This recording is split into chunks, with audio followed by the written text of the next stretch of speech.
Hi పిల్లలు, అమ్మమ్మ కథలకు స్వాగతం. మనం ఈరోజు పుత్రుడి కర్తవ్యము అనే ఒక చందమామ కథ చెప్పుకుందాం. ఇదేంటంటే అనగనగా ఒక ఊరిలో పాపన్న అనే ఒక అతను ఉన్నాడనమాట. అతను వాళ్ళ ఇంటికి సున్నం కొట్టించడానికని పాత సామాన్లన్నీ చదువుతూ ఉంటే ఒక పెట్టె అడుగున అతనికి ఒక కాగితం మడత కనిపిస్తుంది. దాన్ని విప్పి చూస్తే అందులో ఇలా రాసి ఉంటుందన్నమాట. ఏమని? గుర్రంపల్లి వెంకట సుబ్బయ్యకు నేను ఇవ్వవలసిన నా ప్రాణం వెల 100 రూపాయలు, నా చికిత్సకు గాను మందుమాకుల కింద ఇవ్వవలసినది 15 రూపాయలు, వెరసి మొత్తము 115 రూపాయలు అని రాసి ఉంటుందన్నమాట ఆ కాగితంలో ఉన్న రైటింగు వాళ్ళ నాన్నది అని చెప్పి ఈ పాపను గుర్తిస్తాడనమాట. వాళ్ళ నాన్న పేరు సోమయ్య అనమాట. అతను చనిపోయి చాలా కాలం అవుతుంది. అయితే అతను అనుకుంటాడు, తన తండ్రి వెంకట సుబ్బయ్య అనే గుర్రంపల్లి వాస్తవ్యుడికి 115 రూపాయలు బాకీ ఉన్నారని అర్థమవుతోంది ఈ కాగితంలో రాసిన దాని ప్రకారం. కానీ ఈ వెంకట సుబ్బయ్య ఎవరో ఏంటో నాకు అర్థం కావట్లేదని ఈ పాపని ఏం చేస్తాడు, ఈ బాకీ విషయం ఏమిటి తెలుసుకుందామని వాళ్ళ అమ్మ దగ్గరికి వెళ్ళి వాళ్ళ అమ్మని అడుగుతాడనమాట. అమ్మ, ఈ కాగితంలో చూడు ఇలా రాసి ఉంది, నాన్నగారి పెట్టెలో దొరికింది అని చెప్పి చూపిస్తాడనమాట. చూపించేటప్పటికి వాళ్ళమ్మ కాసేపు ఆలోచించి, అవునరా, నాకు జ్ఞాపకం వస్తోంది, నీ చిన్నతనంలో నీకు 3 సంవత్సరాలు ఉన్నప్పుడు మీ నాన్న రాజధానికి వెళ్ళారు. ఆ రాజధానిలో ఎవరో రాజ ఉద్యోగి వాళ్ళ ఇంట్లో వివాహం జరుగుతోంది అని చెప్పి వెళ్ళారు. అక్కడ భోజనం పెట్టి వాళ్ళు దక్షిణ అవి ఇచ్చారు.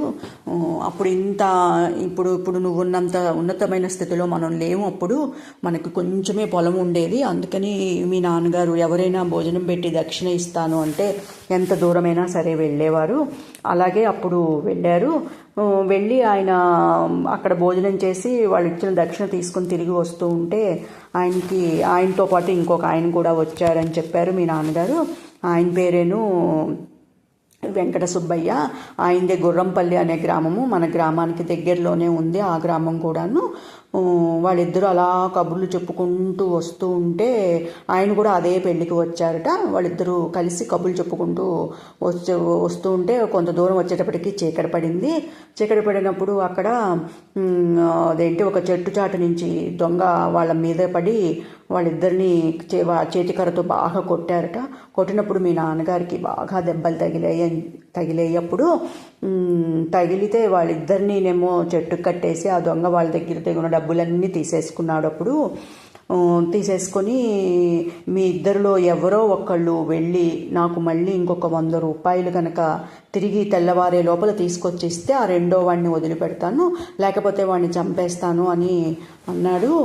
ఇదంతా మీ నాన్నగారు చెప్పారురా నాకు. అప్పుడు నేను కూడా మర్చిపోయాను. ఇంకా మేము ఆయన అప్పు తీర్చలేకపోయాము. మన సంసార గొడవలో పడి మనం 115 రూపాయలు చేర్చలేకపోయాము. ఆయన అప్పుడు వాళ్ళ గుర్రంపల్లి గ్రామానికి దగ్గరగానే ఈ దొంగలకి పట్టుబడటం జరిగింది. అందుకని ఆ వెంకట సుబ్బయ్య గారు నేను వెళ్ళి తీసుకొస్తాను అని చెప్పి వాళ్ళ గ్రామానికి వెళ్ళి 100 రూపాయలు తెల్లవారే లోపల తీసుకొచ్చి మీ నాన్నగారిని విడిపించి ఆయనకి బాగా దెబ్బలు తగిలాయి కదా, అందుకని వాళ్ళ గ్రామానికి తీసుకెళ్ళి వైద్యం చేయించి పంపించారు. అప్పుడు మీ నాన్నగారు ఇదంతా నాకు చెప్పారురా, నాకు ఇప్పుడు గుర్తుకొస్తుంది, ఆయనకి మనం ఆ 115 రూపాయలు మనం అప్పు తీర్చలేదు అని చెప్పి వాళ్ళ అమ్మ చెప్తుందన్నమాట. ఇదంతా చెప్పేటప్పటికి అప్పుడు ఈ పాపయ్య అనుకుంటాడు, అయ్యో మా నాన్న చేసినప్పుడు నేను పుత్రుడిగా ఈ అప్పు తీర్చాలి, ఇది నా ధర్మము అనుకొని ఎప్పుడు వాళ్ళ నాన్న తీసుకున్నారో అప్పటి నుంచి ఇప్పటికి ఎంత ఆ 115 రూపాయలకి ఎంత వడ్డీ అవుతుంది అని చెప్పి అంతా లెక్క వేసి 500 రూపాయలు నేను ఇవ్వాల్సి వస్తుంది వాళ్ళ కుటుంబానికి అని చెప్పి ఏం చేస్తాడు ఈ పాపయ్య, 500 రూపాయలు తీసుకొని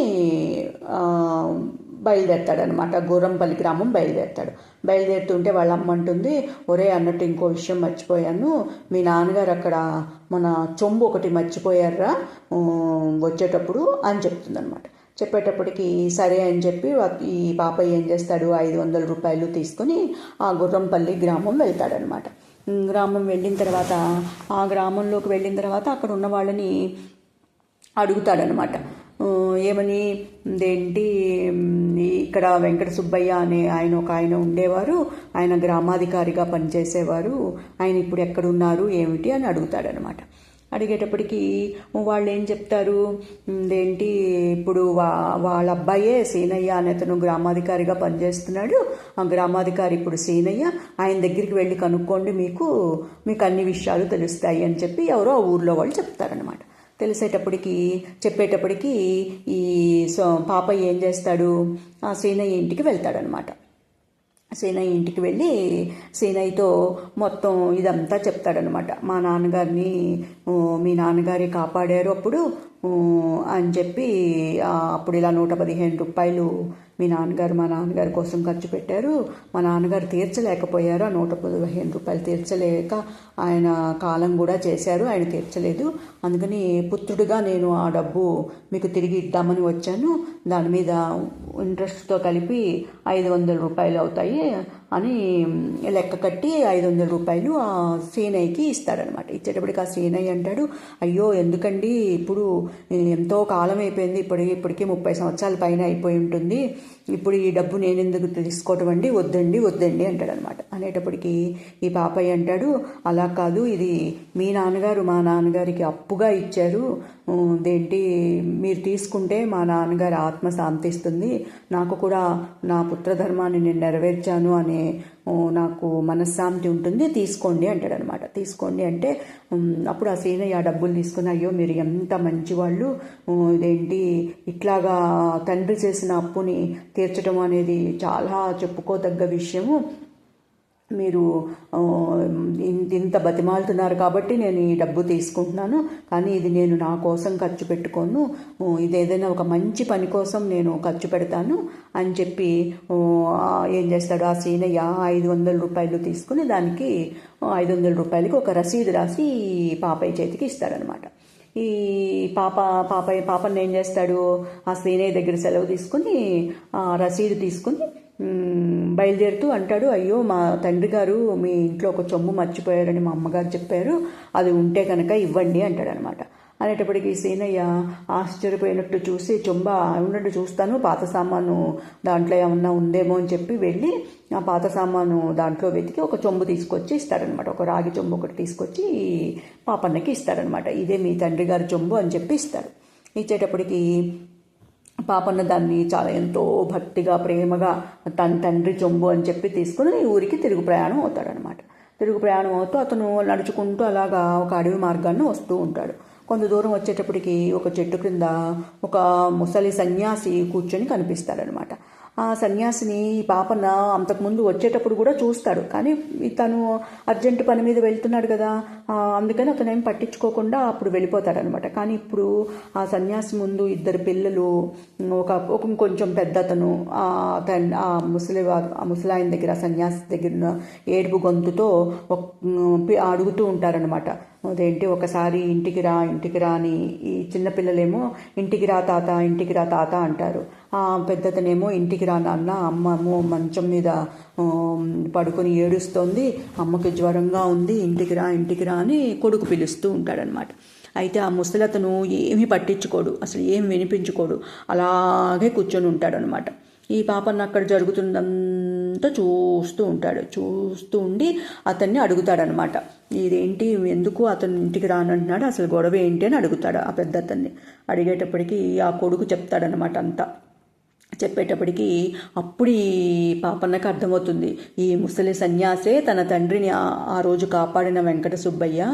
30 ఏళ్ల క్రితము ఈ గ్రామము చాలా చిన్నగా ఉండేది, అప్పుడు ఈ చిన్న గ్రామానికి వెంకట సుబ్బయ్య గ్రామాధికారిగా ఉండేవాడు అని చెప్పి ఆ కొడుకు చెప్పిన మాటలను బట్టి పాపన్నకు అర్థమవుతుందన్నమాట.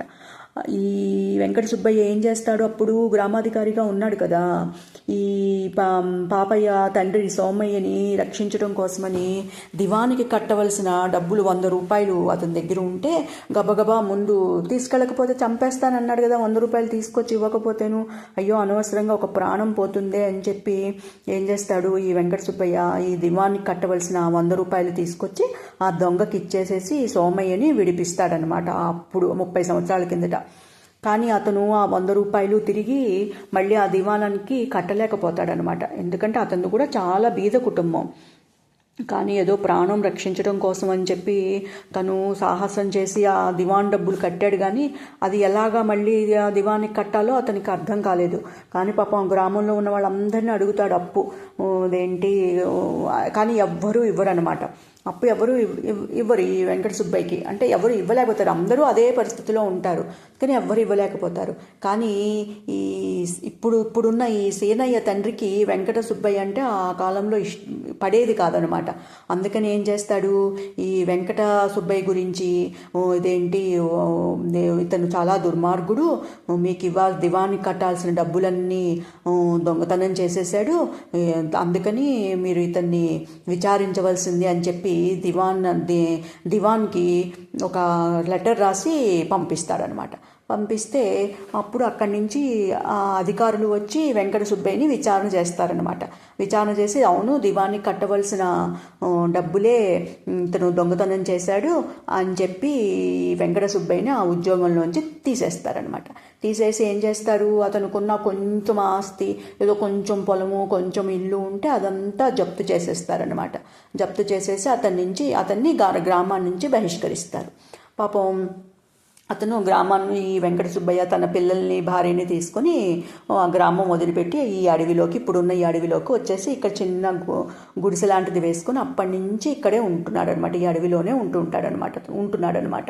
అయితే ఈ సీనయ్య తండ్రి ఏం చేస్తాడు, ఇదంతా చేశాడు కదా, ఈ దివాన్కి ఉత్తరం రాసి పంపించాడు చూసావా, ఆ సీనయ్య తండ్రి అనమాట ఇదంతా చేసింది, ఇప్పుడున్న సీనయ్య తండ్రి అనమాట. అప్పుడు ఈ సీనయ్య తండ్రికి గ్రామాధికారి పోస్ట్ అప్పుడు వస్తుందన్నమాట. అప్పటి నుంచి ఆ సీనయ్య తండ్రి గ్రామాధికారిగా చేసేవాడు.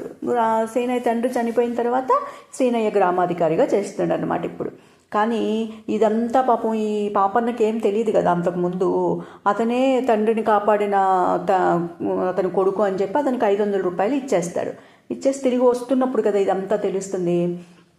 అప్పటి నుంచి వెంకట సుబ్బయ్య పాపం పిచ్చివాడిగా వైరాగ్యం పొంది ఈ అడవిలోనే ఉంటూ సన్యాసి జీవితం గడుపుతూ ఉన్నాడనమాట. ఈ వెంకట సుబ్బయ్య భార్య ఏమో మంచం పట్టి ఇవాళో రేపో చనిపోతుంది అన్నట్టు ఉందన్నమాట. ఉండి భర్తని చూడాలని ఆవిడ ఈ పిల్ల మనవళ్ళని ఈ పిల్ల కొడుకుని ఆ భర్త దగ్గరికి పంపిస్తుంది, ఒక్కసారి వచ్చి చూడమను అని చెప్పి. కానీ ఆ వెంకట సుబ్బయ్య ఉలుకు పలుకు లేకుండా అలాగే ఆ చెట్టు కిందే ఉంటాడనమాట. కొడుకు పిలిచినా వెళ్ళడు, మనవాళ్ళు పిలిచినా వెళ్ళడనమాట. ఇదంతా ఈ పాపన్న తెలుసుకొని నిర్ఘాంతపోతాడనమాట. అయ్యో మా నాన్నని కాపాడిన వెంకట సుబ్బయ్య ఈయన కుటుంబం ఎంత బీద స్థితిలో ఉంది అని చెప్పి అతను చాలా బాధపడతాడనమాట. బాధపడి వాళ్ళ ఇంటికి వెళ్తాడనమాట. ఇంటికి వెళ్తేప్పటికీ ఇదంతా ఆవిడికి కూడా చెప్తాడనమాట. చెప్పేటప్పటికి ఆవిడ ఎంతో ఆనందపడుతుంది. ఎంతో ఆనందపడి ఇదేంటి, అవును నిజమే, మా నాన్నగారు మీ ఇంట్లో చొంబు వదిలేశారు అని మా అమ్మగారు చెప్పారు అని కూడా అడుగుతాడనమాట. అడిగేటప్పటికీ ఆవిడ అంటుంది, అవును మీ నాన్నగారు మా ఇంట్లో చొంబు వదిలిపెట్టేసి మర్చిపోయి వెళ్ళిపోయారు అని చెప్పి ఆ చొంబు తీసుకొని మళ్ళీ ఈ పాపన్నకి ఇస్తారనమాట. వాళ్ళు వెతికి ఆ చొంబు తీసుకొచ్చి ఇస్తారనమాట. ఇచ్చేటప్పటికి ఏంటి ఇతను ఏం చేస్తాడు, వాళ్ళతో చెప్తాడనమాట, మీరు ఏమి అధైర్యపడకండి, మీకు మళ్ళీ ఆ గ్రామాధికారి పోస్ట్ వచ్చేటట్టు నేను చేస్తాను. మీరు అనుకొని చెప్పి ఆ శ్రీనయ్య దగ్గరికి వెళ్ళి వాళ్ళకి మా నాన్నగారి బాకీ కింద 500 రూపాయలు ఇచ్చి వచ్చాను, నేను చాలా తప్పు చేశాను, ఈ తప్పు సరిదిద్దుకోకపోతే మా నాన్నగారి ఆత్మ శాంతించదు, కాబట్టి నేను వెళ్ళి సేనయ్యతో మాట్లాడి మీ గ్రామాధికారి పోస్ట్ మీకు ఇప్పిస్తాను అని చెప్పి ఏం చేస్తాడు, ఈ వెంకట సుబ్బయ్య కొడుకుని మనవడిని వెంట పెట్టుకుని ఆ గ్రామానికి వెళ్తాడనమాట. వెళ్ళి ఏం చేస్తాడు, ఈ పాప సీనయ్య దగ్గరికి వెళ్తాడనమాట. వాళ్ళందరినీ ఆ గ్రామంలో ఒక ఇంట్లో ఉంచి సీనయ్య దగ్గరికి వెళ్తాడు. సీనయ్య దగ్గరికి వెళ్ళేటప్పటికి సీనయ్య అక్కడ 10 మందితో కూర్చొని ఏదో పిచ్చాపాటి వ్యవహారాలు మాట్లాడుతూ ఉంటాడనమాట. పాపన్నని చూసి అంటాడు సీనయ్య గారు, పాపన్నని చూస్తాడనమాట. చూసి లోపలికి వచ్చిన తర్వాత ఈ పాపన్న అంటాడు, సినయ్య గారు, నేను పొరపాటు పడ్డాను ఇందాక, అయినా కూడా మీరు నన్ను సరిదిద్దలేదు. వెంకట సుబ్బయ్య గారు మీ తండ్రి కాదు, మా తండ్రి రుణపడింది మీ తండ్రి గారికి కాదు, మీరు ఇచ్చిన చెంబు కూడా మా తండ్రి కాదు, మా తండ్రి గారిది కాదు, ఇదిగోండి మా తండ్రి గారి చెంబు ఇది, ఈ చెంబు మీద సోమయ్య అని రాసి ఉంది కూడా చూడండి అని చెప్పి ఆ వెంకట సుబ్బయ్య గారి ఇంట్లోంచి చెంబు తీసుకొస్తాడు కదా, ఆ చెంబు చూపిస్తాడనమాట. చూపించేసేపటికి అదేంటి, ఇదిగో చూడండి ఇతను వెంకట సుబ్బయ్య గారి కొడుకు అని చెప్పి ఆ అబ్బాయిని కూడా చూపిస్తాడనమాట. చూపించి, నేను మీకు ఇచ్చిన డబ్బు తిరిగి ఈ అబ్బాయికి ఇచ్చేసేసేయండి, నేను ఇవ్వాల్సింది ఈ అబ్బాయికి, ఆ డబ్బు తిరిగి ఇచ్చేయండి, ఇదిగో మీరు ఇచ్చిన రసీదు అని చెప్పి ఈ పాపన్న సీనయ్యకి ఆ రసీదు ఇస్తాడనమాట. సీనయ్య వెలా తెలా పోయినట్టు చూస్తాడు. ఇప్పుడు ఏమన్నా మాట్లాడితే అక్కడ ఉన్న పెద్దవాళ్ళందరితోనూ పరువు పోతుంది. అందుకని ఏం చేస్తాడు సీనయ్య, ఇంక ఏమి మాట్లాడకుండా ఆ పాపన్న ఇచ్చిన 500 రూపాయలు తిరిగి ఇచ్చేస్తాడనమాట. ఇచ్చేసేటప్పటికి ఈ చెంబు తీసుకున్నాడు కదా అంతకుముందు, ఆ చెంబు తిరిగి సీనయ్యకి ఇచ్చేస్తాడనమాట. ఈ చెంబు మీదేను, ఇది నాది కాదు అని చెప్పి ఇచ్చేస్తాడు. ఇచ్చేసేసి ఈ వెంకట సుబ్బయ్య భార్య దగ్గరికి వెళ్ళి, ఇదేంటి, ఇదిగో ఈ 500 రూపాయలు మీ అబ్బాయికి ఇచ్చాను నేను, దీంతో మీరు మంచి వైద్యం చేయించుకోండి, అవసరమైన ఖర్చులన్నీ చక్కగా ఖర్చు పెట్టుకోండి, మీరు సంతోషంగా ఉండండి, నేను మళ్ళీ వస్తాను, దివాన్కి వెళ్ళి నేను ఇక్కడ జరిగిన విషయాలన్నీ చెప్పి మీకు మీ అబ్బాయికి గ్రామాధికారి ఉద్యోగం వచ్చేటట్టు నేను చేస్తాను అని చెప్పి వెంకట సుబ్బయ్య గారి భార్యతో చెప్పి ఈ పాపన్న ఏం చేస్తాడు, ఇంటికి వచ్చి వాళ్ళ అమ్మతో జరిగిందంతా చెప్పి ఈ విషయాలన్నీ అధికారులకి లెటర్ రాసి పంపిస్తాడనమాట. పంపించేటప్పటికి అధికారులు ఏం చేస్తారు, వాళ్ళు కూడా పాత రికార్డులన్నీ తిరగతోడి 30 ఏళ్ల తర్వాత అవును నిజమేను, అప్పుడు జరిగింది చాలా పొరపాటు జరిగింది అని చెప్పి ఈ వెంకట సుబ్బయ్య కుటుంబానికే గ్రామాధికారి పోస్ట్ ఇస్తారనమాట. అప్పుడు ఈ వెంకట సుబ్బయ్య గారి కొడుకు గ్రామాధికారి అవుతాడనమాట. ఈ వెంకట సుబ్బయ్య గారి కొడుకు గ్రామాధికారి అవ్వగానే ఈ సీనయ్య ఏం చేస్తాడు, అవును ఎప్పుడైతే ఈ విషయాలన్నీ తెలిసిపోయాయో సీనయ్య ఏం చేస్తాడు, ఇంకేం మాట్లాడకుండా, ఇప్పుడు మనం ఏదైనా మాట్లాడితే మన తప్పులన్నీ బయటపడతాయి అని చెప్పి రాజీనామా చేసేస్తాడనమాట. ముందే అధికారులు వచ్చి సీనయ్యని తొలగించకముందే అతనే రాజీనామా చేసేస్తాడనమాట. రాజీనామా చేసేసి వాళ్ళు చేసే విచారణ నుంచి తప్పించుకుంటాడనమాట. తప్పించేసుకుని వాడు సీనయ్య అక్కడి నుంచి వెళ్ళిపోతాడు. ఈ వెంకట సుబ్బయ్య కొడుక్కి గ్రామాధికారి ఉద్యోగం వస్తుందన్నమాట. వాళ్ళు ఎంతో హ్యాపీగా అప్పటి నుంచి వాళ్ళు సంతోషంగా ఉంటారనమాట. పాపయ్య కూడా వాళ్ళ అమ్మతో సంతోషంగా ఉంటాడు. వాళ్ళ అమ్మతో అంటాడనమాట, నేను నా పుత్రధర్మాన్ని నెరవేర్చుకున్నాను, నాన్న ఆత్మ శాంతి ఇస్తుంది నేను ఈ పని చేసినందుకు అని చెప్పి వాళ్ళ అమ్మతో చెప్పి ఎంతో సంతోషంగా పాపన్న కూడా జీవితాన్ని గడుపుతాడనమాట. ఓకేనా మరి, కథ కంచికి మనం ఇంటికి. Bye bye, good night.